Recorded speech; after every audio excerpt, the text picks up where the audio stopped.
This was called Dean Smith's best team in a long line of outstanding teams, and the hurt and bitterness of this defeat will linger a long time with the proud Tar Heels. Ranked #1 the entire season, the Tar Heels always had that deep down feeling this was their year, and that no one was better, and that there was no way they could or would lose. No, this was not an easy one to take, and none took it harder than Dean Smith, a veteran of so many great victories, and yes, so many tough defeats. It was Smith emotionally cutting short his post-game press conference after talking about his seniors. And I don't care what you want to ask, I want to talk about the seniors. Sam Perkins and Matt Doherty have had a fantastic career. They're great representatives of the university. They're good student athletes, and you can write that. I know it's late, you want to get on, so I'll get on. Thanks.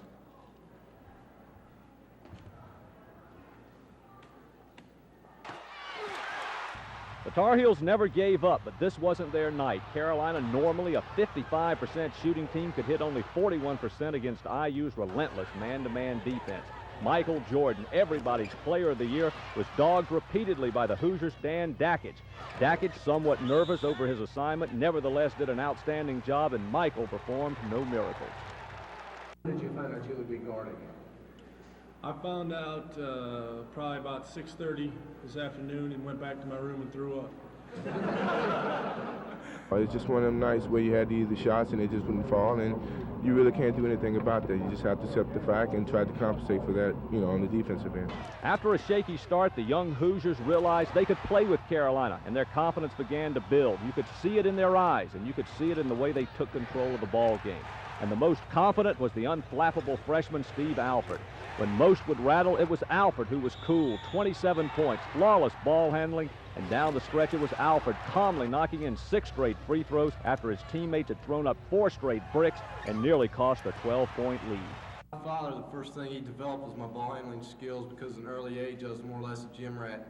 I didn't really work on anything but handling the ball and messing around with the ball. And he was a great free throw shooter, and I think that rubbed off on me. You had to feel for Sam Perkins. The quiet senior was Carolina's tower of strength. 26 points, 9 rebounds, and repeatedly he answered the Indiana challenge. Perkins, more than anyone else, tried to keep the dream alive. But with Brad Daugherty re-injuring his hand and Jordan's foul problems, Perkins couldn't do it alone. When it was over, the UNC locker room was like a tomb. Senior Matt Daugherty, who played such a big part in 117 wins in his 4 years, took it the hardest. I feel cheated.